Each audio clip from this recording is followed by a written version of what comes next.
శోధనలోకి తీసుకుపోయినాడు. నిద్రావస్థలో ఉన్న ప్రతి ఒక్కరిని కూడా సాతాను శోధనలోకి లాగబడ్డాడు. నిద్రావస్థ అంటే ఏంటంటే దేవుని మందిరానికి అన్ని కొడుకులకి రాకపోవడం. చూసారు సిస్టర్స్ మీటింగ్ అంటే ఆదివారం మందిరానికి ఎంతమంది వస్తారు? 12 మంది వస్తారు. మరి సిస్టర్స్ మీటింగ్ ఎంతమంది? 20 మంది కూడా ఉంటారు. దాదాపు 10-15 మంది. మందిరం చుట్టూ వేస్తే కూడా 20 మంది అవుతారు. మందిరం చుట్టూ వాళ్ళు కూడా ఏ స్థితిలో ఉన్నారు? ఇప్పుడు నిద్రావస్థలో ఉన్నారు, నిద్రపోతున్నారు. మాకు కాదు సిస్టర్స్ మీటింగ్ అంటే, మేము సిస్టర్స్ కాదు. ఇంకెవరు సిస్టర్స్ కాదు? బ్రదర్స్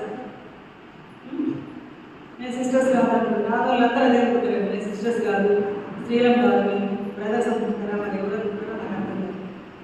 మనకి చెప్పబడిన దాని ప్రకారం మనం మెలకువగా లేకపోతే పాపంలో పడే అవకాశం ఉంటుంది. అది ముఖ్యం. అందుకే అలర్ట్గా ఉండాలి. ఏ టైంలో అది చేయాలి. యుద్ధం చేసిన టైంలో యుద్ధంలో ఉండాలి, యుద్ధ భూమిలో ఉండాలి, యుద్ధం చేయాలి. నిద్రావస్థలో ఉంటే సాతాను ఈడ్చుకుపోతాడు. అందుకే యేసుప్రభువు చెప్పాడు, రాబో వీడినెల్లా తప్పించుకుంటకు శక్తి గలవారన్నట్లు మెలకువగా ఉండి ప్రార్థన చేయాలి. మత్తులం కాక ఉండము. మత్తులుగా ఉండకూడదు. రాబోయే కీళ్ళకి తప్పించుకోవాలంటే మనం మత్తులుగా ఉండకూడదు, నిద్రపోయే వారిగా ఉండకూడదు. నిద్ర వల్ల చాలా నష్టం ఉంటుంది, చాలా భయంకరమైన నష్టం.